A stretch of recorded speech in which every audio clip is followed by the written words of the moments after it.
Well, hello. Thank you for tuning into this live broadcast. You got Josh Cary here, founder of PetSittingology and the upcoming 7th annual Pet Care Professional Conference in amazing Las Vegas at the beautiful Planet Hollywood. Thank you, sir, for that editorial. I love it too. Year after year, you can't beat it. October 7th through the 10th, it is happening. PetSittingLive.com for the details. But today, you are tuned into a it's certainly going to be a very powerful episode and a very personal episode for me for a variety of reasons. Back in November 2016, I was introduced to this gentleman on screen by one of our colleagues who had shown me a link to his TED Talk. My goodness, if you're not a fan of TED Talks,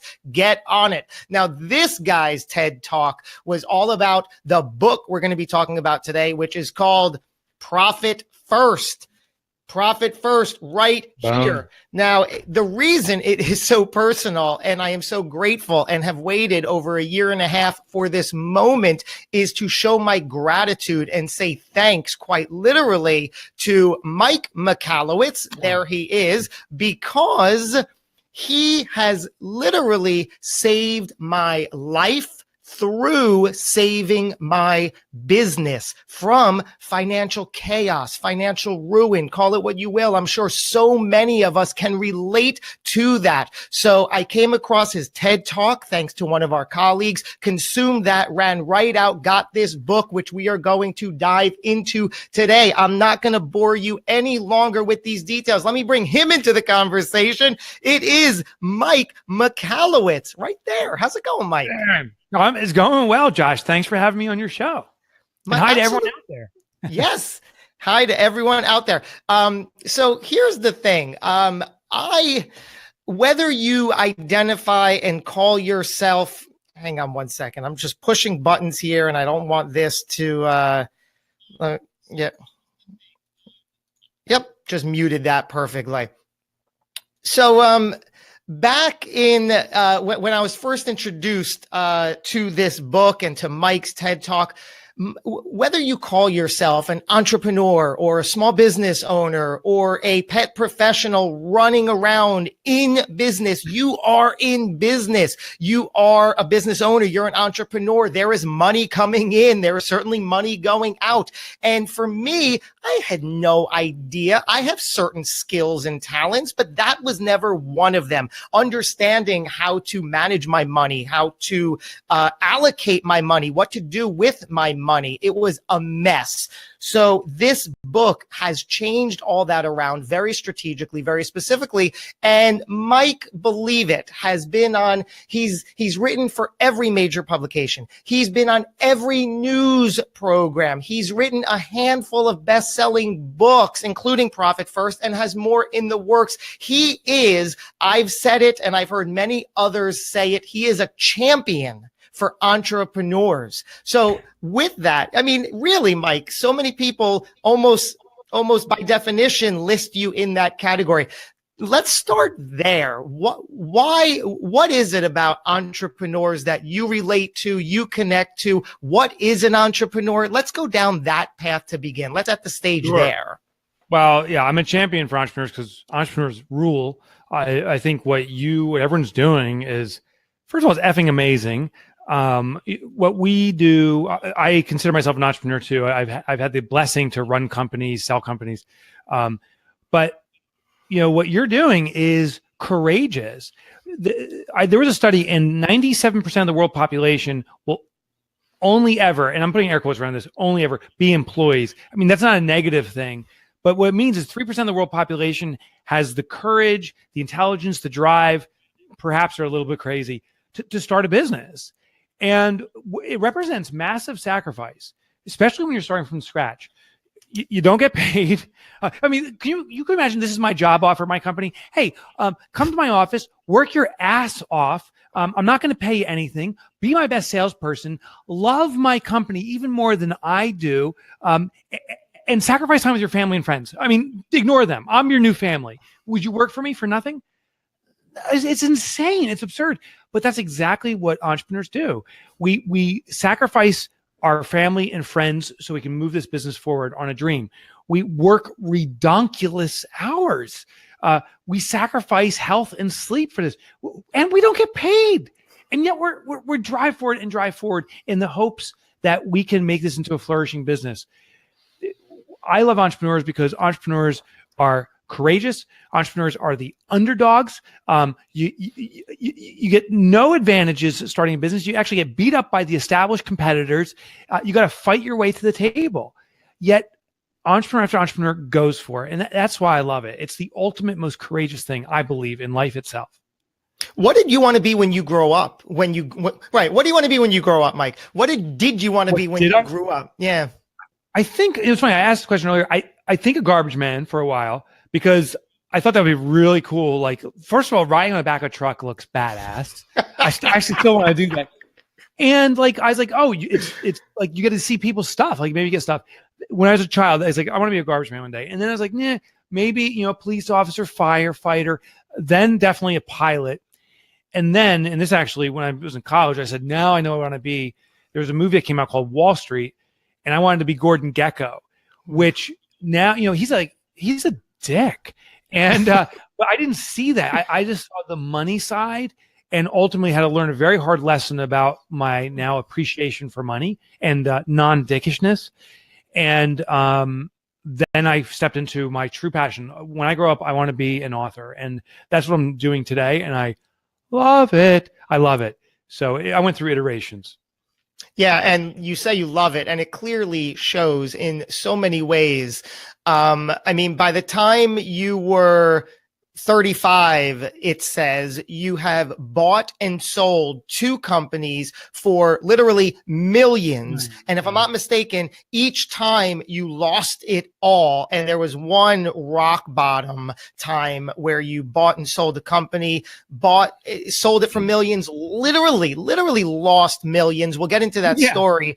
And then started all over again to get yourself onto this clear path. I say that it's obvious you love it so, and I want to talk about that for a minute because there are so many examples about you as a person and your persona and your personality. I'm sure you've been called everything from quirky, right? You're a hoot.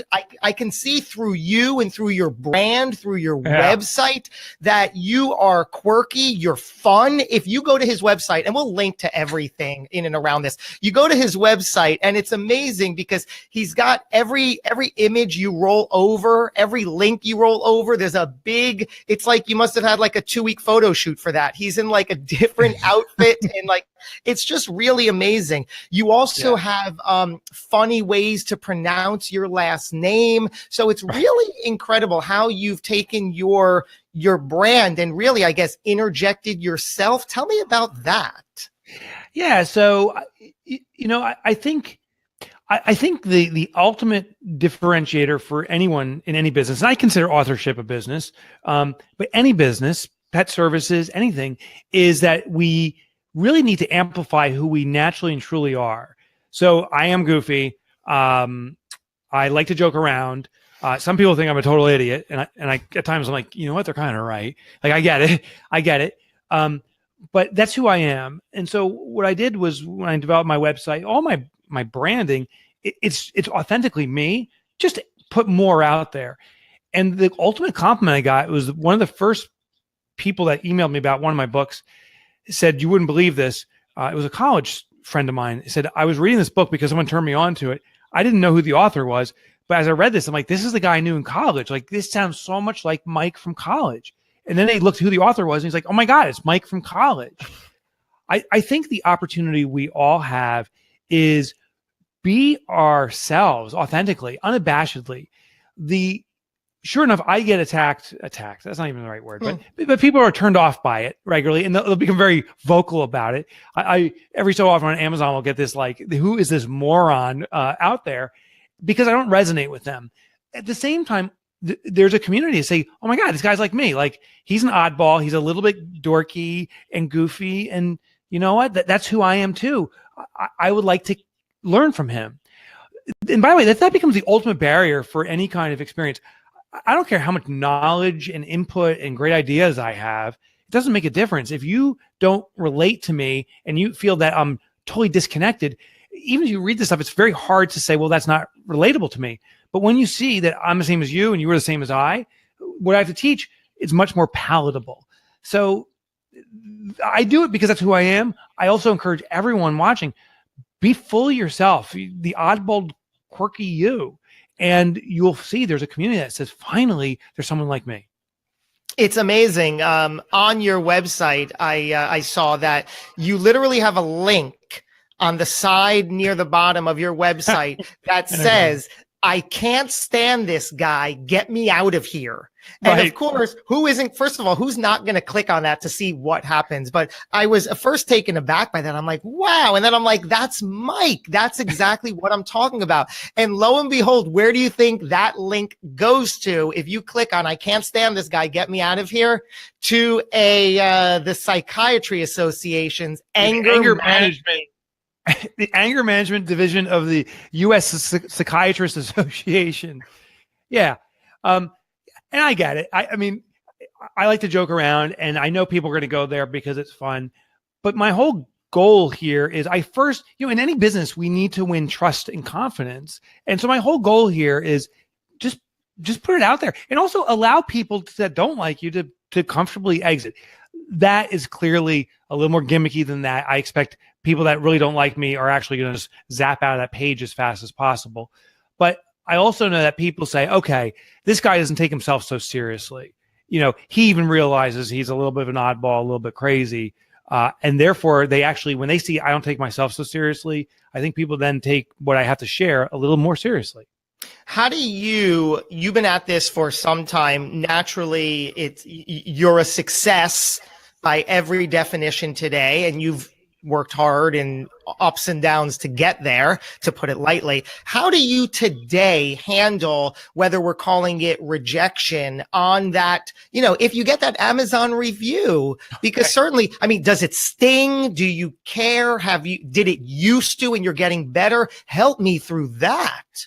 Yeah. So it stings. Not so much though. Here's what I first realized is when it comes to reviews on Amazon or of your business, right? People are going to go on Google and review your business. There is a community out there that feels obligated to give the stinger. And they just are they're called trolls, and they're trolling the internet, and they look and they say, this business, I'm just going to hit it hard because no one else has hit it hard. So I realized the sooner you get that 1-star rating, the sooner I get the 1-star rating, it actually dispels a lot of people from just nonsensically attacking me. The second thing is there's often value in there's two types of attacks. One is a personal attack. One is a constructive criticism. And I do make the effort to distinguish the two. Is someone just saying, this guy's an a-hole and I wish that he would die, which I've gotten. And I'm like, okay, that person, clearly not attacking me on a critical basis.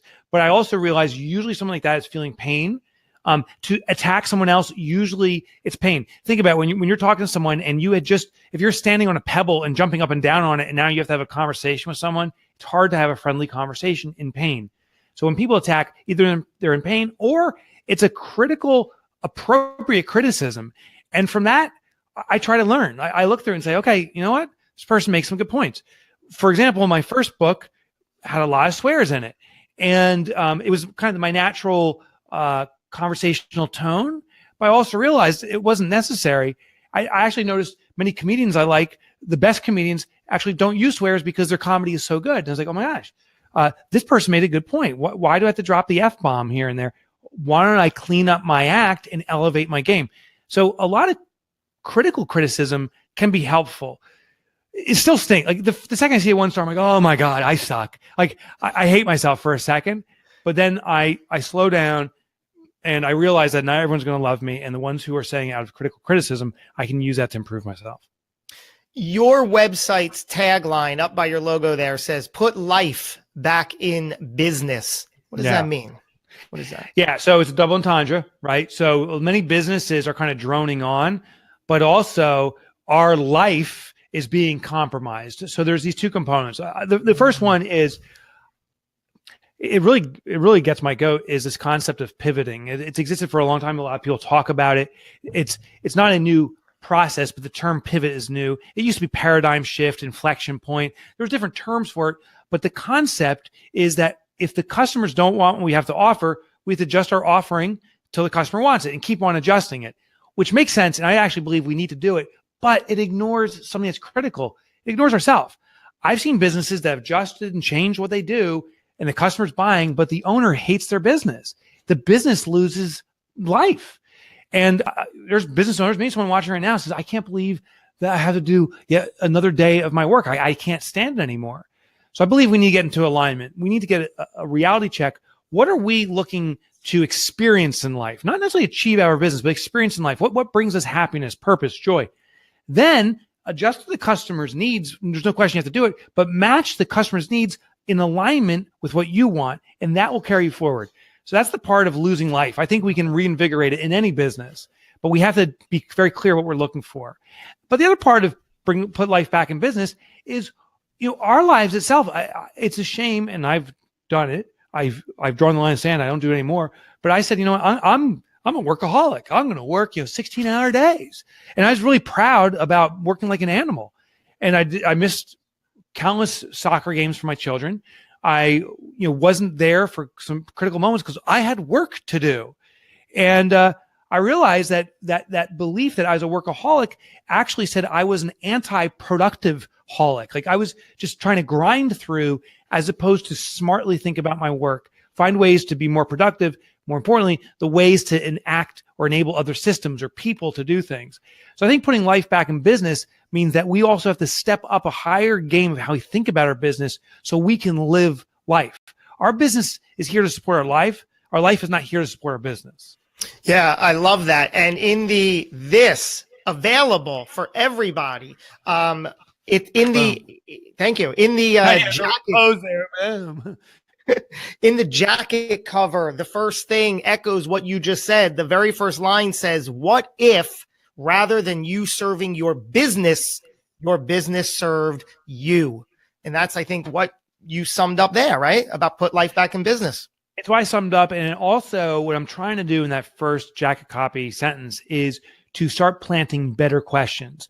I'll tell you, Josh, if there's one thing I found, and I think I'm going to write a book about this at some point, is the quality of the question we ask is more important than anything else.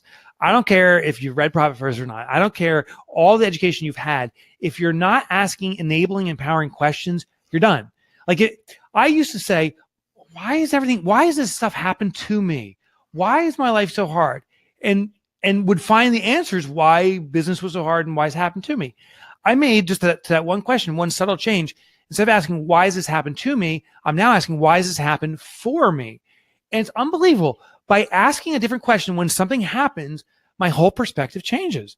I'm like, oh, maybe this is supporting this outcome or that outcome. And I start acting a different way. So the questions we ask support the actions that will bring about better outcomes if they're better questions to start with. So you require a positive mindset. You embrace that every day in your journey. Yeah. And, I naturally am a positive guy. So I got that working to my advantage. I did, when I lost all my money, the big one, I did go through depression for a couple of years. It's called functional depression. And my wife called me the dark cloud. I'm actually surprised she decided to stay with me through this period. And what I realized, I was asking all these defeating questions, like, why am I struggling? And I would say, oh, I'm struggling because of blah, blah, blah. Why can't I get my business back going again? Why can't I do what I want to do? I was asking all these questions that I'd always find the answer for, but they would keep holding me down. It wasn't really a click, but over time and maybe through friends, but sometimes start asking better questions. And when I started asking, what can I do to get myself out of the situation? Just questions like that, my mind started to refocus and the actions followed. So I catch myself. Listen, I'm human. I ask very negative questions multiple times a day. But at least now I'm catching myself in them. Say, whoa, settle down, boy. Ask a good question. Get back on track. And it's helped me significantly. Let's talk about your journey. So it's said by the age of 35, you bought and sold two multi-million-dollar businesses. Walk us through that as your story, and we'll get into the dark day, if you will. Yeah. So that was my Gordon Gecko phase, right? I watched Gordon Gecko in college. I'm like, oh, okay, greed is good. So that's who I'm going to be. I'm going to make these mega businesses, and just walked with this cocky swagger of dickishness is what I call it. And I started some businesses. I struggled in the beginning. I'm very much so, and was blessed by that because it kind of woke me up to, oh, entrepreneurship is freaking hard. It was in my first business was in technology services. We set up computer systems, and I sold it to private equity. Private equity is a new term to me. It means wealthy people bought it. They were buying other small businesses and kind of playing. And I didn't make FU money, but I made like F me money. Like I was kind of happy. And then I said, oh, clearly I know the process. Start a business and sell it again. My second business was in computer crime investigation. And in retrospect, I realized I was in the right place at the right time. The Enron trial broke 6 months after my business started, and Enron, the defendants from Enron, actually called us, and we got the Enron trial. Massive case for us. My business was going, and it just exploded. 3 years later, I sold it to a Fortune 500 called Robert Half International, and became a self-made millionaire. And I was like, oh, clearly I am the next Gordon Gecko. So my ego just went into overdrive. I started to buy. I remember the first thing I bought was a Dodge Viper, which I ended up is the trophy car of dicks. I found out. No, I'm kidding. I'm kidding. If anyone has a Viper, they're very cool. But for me, ego explodes. I bought a Land Rover, a BMW, all within 4 hours. All three of those cars. My wife and I and my kids, we got a house on a private island in Hawaii called Lanai.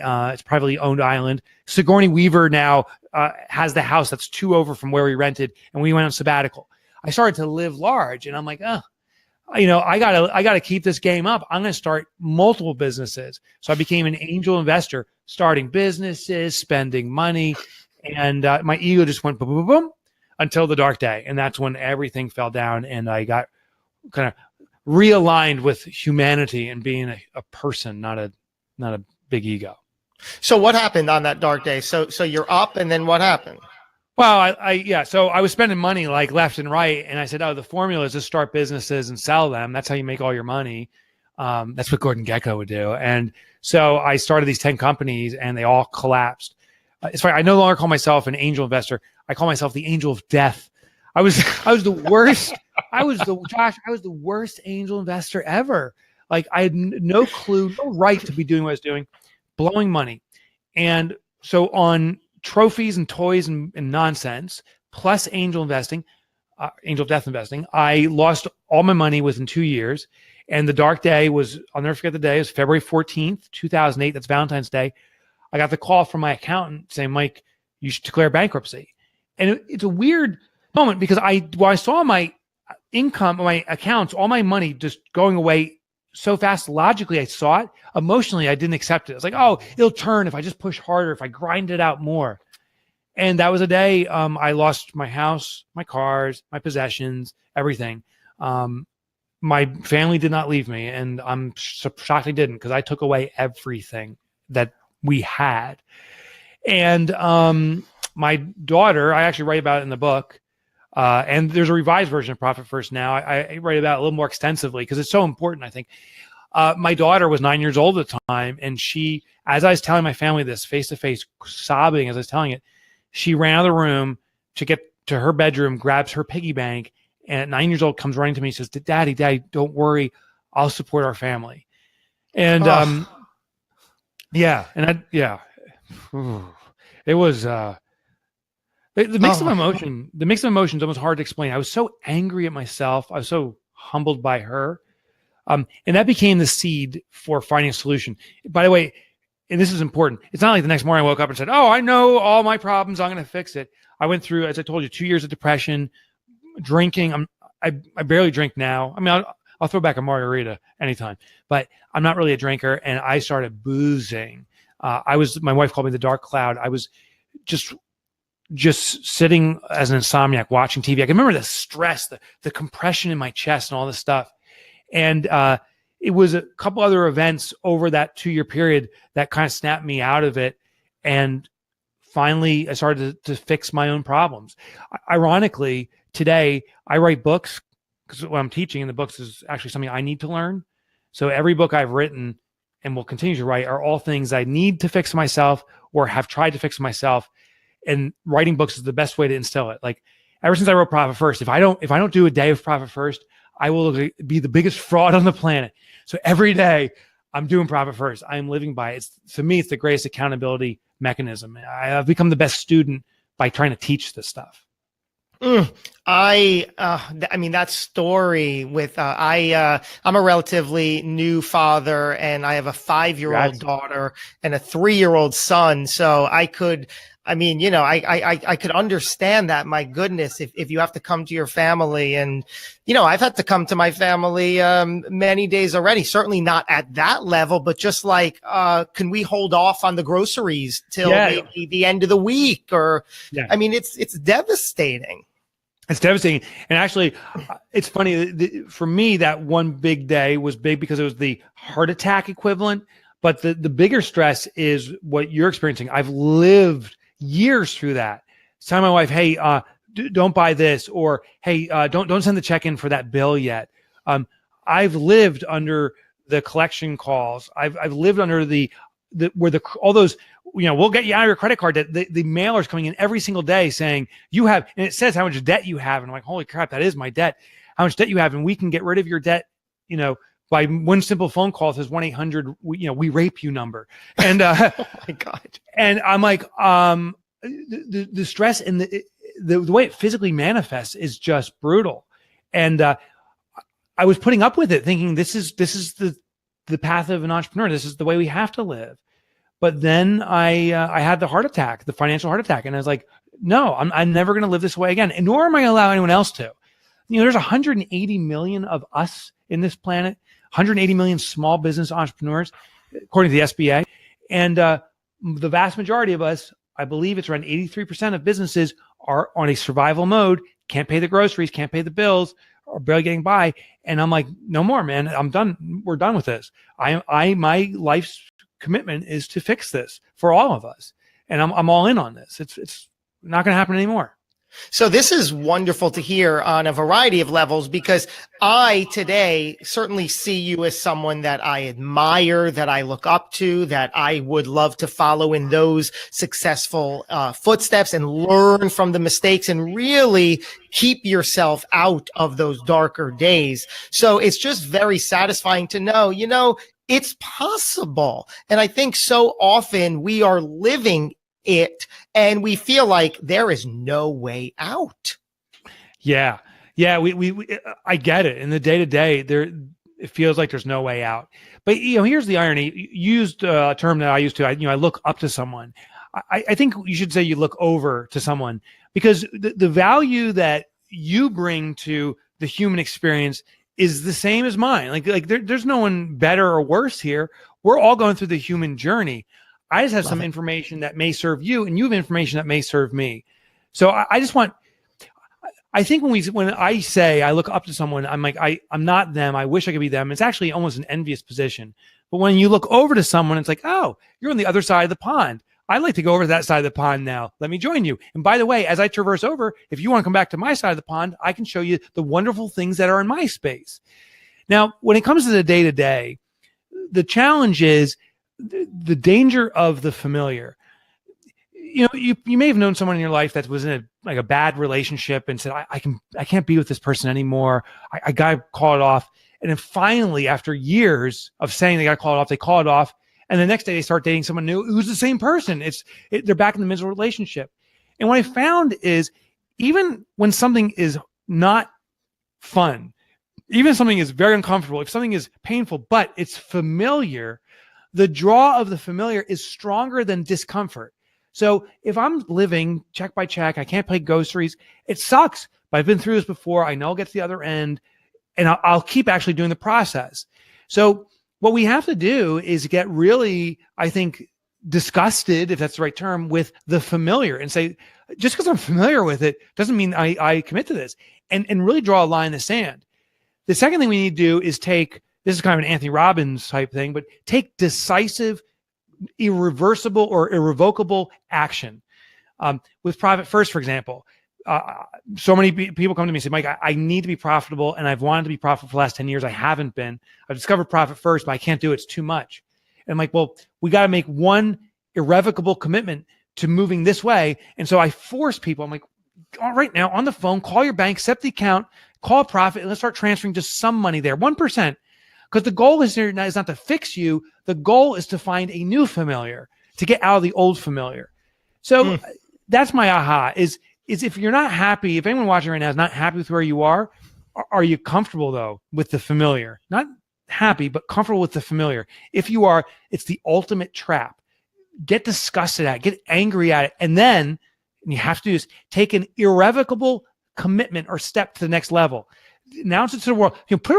Put a commitment on Facebook. Wait until you see all the ogres on Facebook that hold you. You think they're your friends. They're like, how's that weight loss going? How's that weight loss? I mean, it's like, oh my God, leave me alone.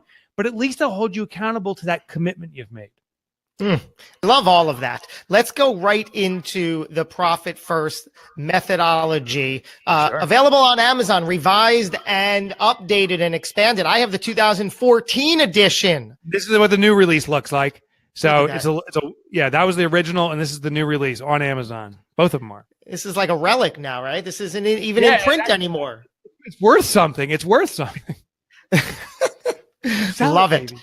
Yeah, never. So in all seriousness, this started the show. I said, this is what saved my business and literally saved my life. So let's talk about the Profit First. Now, in the next 15, 20 minutes, we're certainly not going to cover everything, but this is your roadmap. It's full of strategy. So get this. And like Mike says, by tomorrow, you can literally become profitable. Explain to us the big view and what this concept is. Yep. So, and I truly believe everyone watching right now can be permanently profitable within the next 24 hours, permanently, but you do have to take action. Here's what I discovered.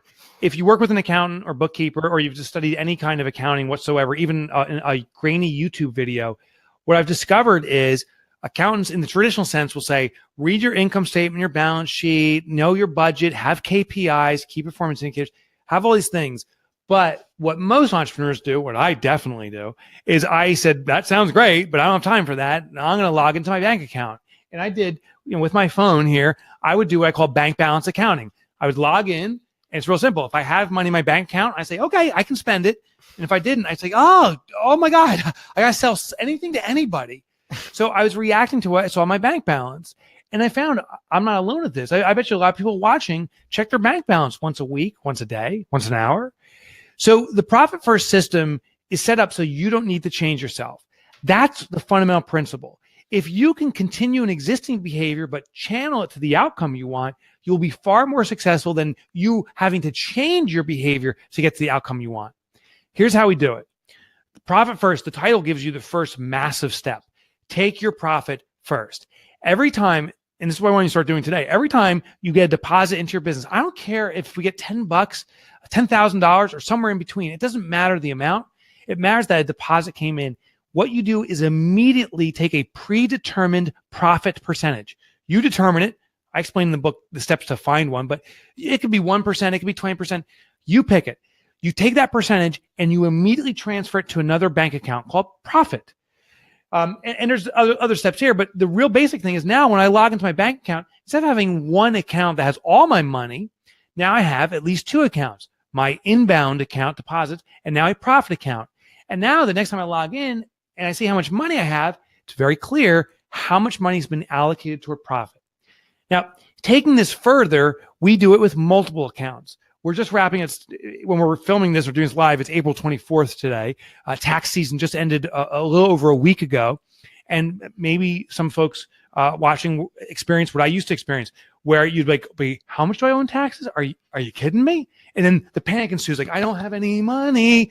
And, it's sell anything to anybody. And we go into this mode, right? Or the worst advice we get from many accountants is like, oh, just any money that you do have, blow it as fast as you can. Just spend your money so you don't owe taxes. Literally spending $10 to save 3 or 4. It's crazy, but that's the advice we get. Well, one account we're going to set up for your business starting today is a tax account. Every time money comes in your business, a portion goes to profit, but a portion goes to tax. And the idea here is you and I are legally obligated to pay taxes. I've traveled the world now. I've yet to find a country that doesn't collect a tax from its entrepreneurs. So this is a legal obligation. We're going to take care of that right up front. Allocate a percentage there. Owners pay. This is different than profit. Profit is a reward for starting a business, but we're also going to pay you an owner's salary because as an owner, you're guaranteed you're the best employee your company will ever have. And so we need to pay you like the best employee your business will ever have. You work harder and longer than anyone you can ever hire. You know more about the business than anyone will ever know. And you do crazy things for your business that your business should be dying for that person. And that person's you. So we're going to allocate money to the owner's comp account. And one of the accounts is the operating expenses. This is what the money that's available to run our business. Here's the beauty of the system. Once you have these accounts set up, you know what money is intended for what purpose. In the past, you used to have one account, any money come in there, you'd look and say, oh, I have enough money to spend here, spend there. But now the first thing we do when money comes in is divide it up. You look at the operating expenses and you see the real amount of money you have to operate your business. We're basically reverse engineering profit. We take our profit first, we pay ourselves, we make sure our taxes are taken care of, and then the remainder is to run your business.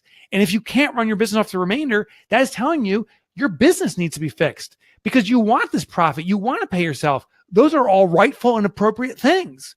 But if you can't pay your bills off the operating expenses, we need to increase margin. We need to cut costs. We need to improve the business.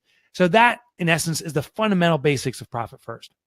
Absolute genius, clearly. And I keep saying it, I'm in. I've been doing this for a year and a half. I have my 4+ bank accounts. They are all nicknamed, so it's so great, so easy. I have my spreadsheet here that I use so I can see my daily deposits, my own allocated, whether it's 5% profit, 10% or 20%. You said in the book, he'll show you how to arrive at that 15% tax or whatnot, et cetera, et cetera. And then the operating expenses. And I just love the idea that whatever is left in operating expenses, that's your budget for your business. Now you have a gauge, because before that, Mike, I know you've heard this over and over. I was that typical business owner, one account with one number, big or small. And I said, wow, I just got paid on that invoice. How wonderful. I have X amount to spend and I'll hire that coach that I always wanted to. And out goes the money. And then next week I'm like, oh, you need to get paid. What am I? Right. I couldn't do it. So I love, there's a phrase you have in the book that talks about how the universe has an uncanny ability to know what money is coming in and going out. Talk to me about that. Yeah, so it's more than just a universe kind of ethos type consideration, but it's actually a behavioral mechanism. So one of my little side passions is I love the study of behavioral psychology. I'm not a psychologist, and so I'm not a doctor here, but I just love reading. Actually, all those books, every book up there is about behavioral psychology and or behavioral influence. What I found is there's a theorem called Parkinson's law. Nothing to do with Parkinson's disease, by the way, but Parkinson was a theorist from the 1950s studying our use of supplies and resources. And notice he first studied time, that the more time we were given to do something, the more it took us. So, for example, if you were given 3 months to prepare for an examination, it'll probably take you 3 months to get ready for that exam, that test. If you were given less than 24 hours, you probably got prepared for that test just as well in 24 hours. That's why so many people say, oh, I'm great at cramming. Because when time starts compressing, when there's less of it, we become more efficient and more innovative in its utilization. Well, the study expanded beyond just time. It's true for all resources. You may have noticed at your own home when you use toothpaste, if you have a brand new tube of toothpaste, you get all the toothpaste on it. When you have this empty tube of toothpaste, the miracle, an empty tube of toothpaste can last for like weeks. The twisting, the vein on our skull that starts pulsing because we channel so much strength to get the toothpaste out. We can stretch an empty tube of toothpaste for a long period of time. Well, we can do the same with money. When we have that one account, all that money comes in, Parkinson's law invokes. We see a large supply of a resource, money, and our mind says, oh, this is what I have. And sure enough, we find a way to spend it. Parkinson's law. But when we constrain it intentionally, take money, allocate it toward ourselves, to profit, to taxes, and there's only a smaller remainder left over, Parkinson's law becomes our ally. Now we see less money, and like that shriveled up tube of toothpaste, you find ways to twist value out of that money. You find innovative ways. You cut the back end of the toothpaste tube off to start squeezing it out the other way. You will do the same thing with your money resources. And we have over 75,000 companies doing Profit First now.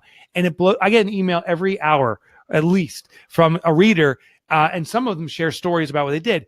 Consistently, I hear people say, I've surprised myself.